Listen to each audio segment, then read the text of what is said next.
Vampire the Masquerade Reckoning of New York is a visual novel game developed by Draw Distance and released in 2024. The game is the third and final title in Draw Distance New York Trilogy. It follows Coteries of New York and Shadows of New York. The events of the game take place in late December 2024, 5 years after the events of Coteries. Like the previous games in the series, it's loosely based off the TTRPG Vampire the Masquerade. However, this time we're following a new character, Callie, a vampire of Clan Ravnos, a con artist who worked with her now missing sire and is facing the fallout of their shared criminal activity. Despite being the third installment in the franchise, I felt you actually had the least amount of choice in your path throughout the game, with ephemeral detours from the main plot that didn't impact the story as a whole. In previous installments, the way you went about resolving different issues led to different endings. In this game, I could only find one for Callie, though there was a second campaign following the perspective of another character which had two. The second campaign felt more like a short DLC, as many of the lines were shared and there was probably 2 to 4 minutes of actual additional scenes. Though the new perspective's still interesting and probably my favourite parts of the game as a whole just felt like an exercise in clicking continue to carry on. I've actually covered the last 2 games in the series on this channel, and there should be something on the screen you can click on to go to these videos.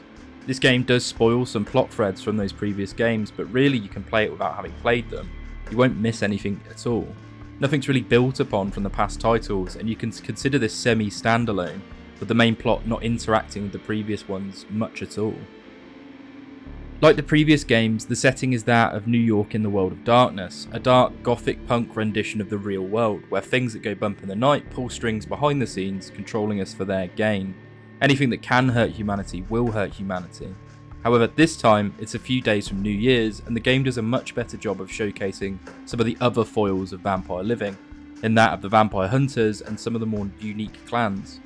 Callie, as a Ravnos, is a bit of an outsider to the various sects, the Camarilla and the Anarchs, and she has the fun experience of not being able to sleep in the same place more than once, though this really isn't used to its fullest extent within the story. I found this a bit disappointing, especially when they introduced the hunters and the whole system of drawing their attention. They'd really set it up that having to move to different safe houses and you weren't sure if they were safe, it was going to be more of a foil, but it just never resolved. Graphics have taken a dramatic change from the previous games, heading towards a more realistic look, which removed a bit of the uniqueness from the art of the previous games for me. I really liked the painted art styles that the characters had, and this new look just wasn't a winner for me. It felt slightly soulless, a little bit corporate. I did like the new background arts and the various non-profile bits of art splashed throughout the game though, which definitely did improve on the last. There's more locales for the story, and they're all quite pretty. UI and sound design are serviceable for the type of game it is. It's a click-through story, a visual novel. There's some great sound effects hidden within that do showcase some conflict or more gruesome scenes, so they do get props for that. The music does also frame the scenes quite well, though I did accidentally play through the second half with my headphones off, and I wasn't missing it, so take that how you will.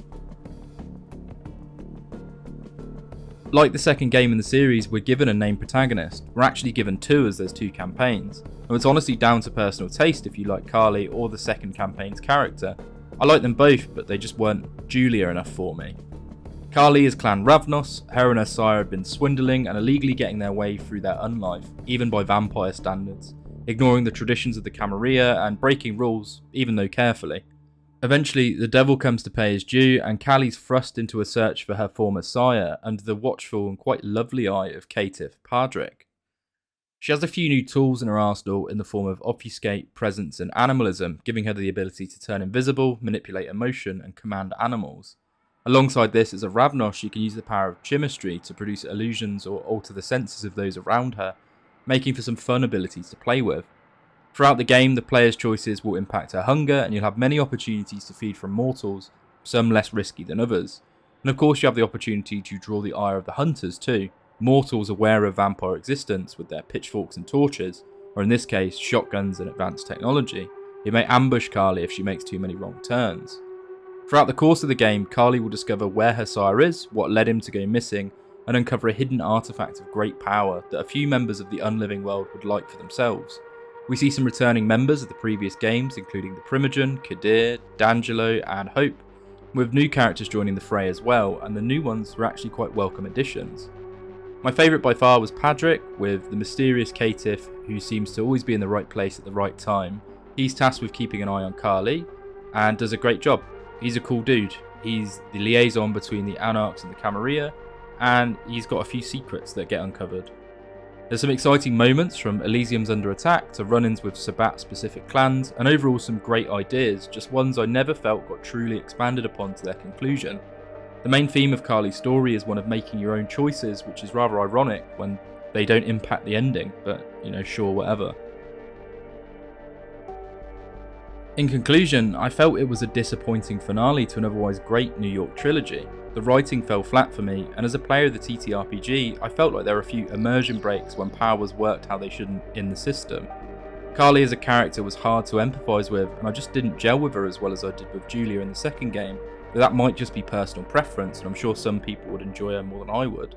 I did love the Ravnos getting some representation though, and she's not a bad character, just not one I enjoyed. I really did like Padric as a supporting character, and his scenes were always a joy to experience. In the last game, I felt they went for quality over quantity, and in this instance it seemed to just go the opposite direction. They gave us a lot of story but no real impactful mechanics, and there was this illusion of choice. I never ran the risk of frenzying or getting caught out by the hunters, mechanics that they tried to emphasise in this game, and I wasn't even playing conservatively. I expected a bit more of a tie to the previous games when it was advertised as a finale to the series, but it felt quite standalone, not really drawing on the previous stories at all, just introducing some characters we've seen before. The game, including both campaigns, took a total of 3 hours for me, and the second campaign felt very rushed despite having my favourite perspective character across the whole experience. I just felt like they could have done so much more with the game here. I don't know whether there was budget issues or time constraints, but there were some really great ideas that just didn't get fully fleshed out. It feels half-baked. I'd recommend it on sale, not at full price. It's not too dark, the mystery isn't really there, and some of the dialogue just wasn't it for me. I don't know who did the writing in this one, but it was definitely not the same people who did the last. I'd rather just play the TTRPG in this case. I'd give it a 4 out of 10 overall. Over and out, Smooth Brains. You really are the most devious bastard in New York City.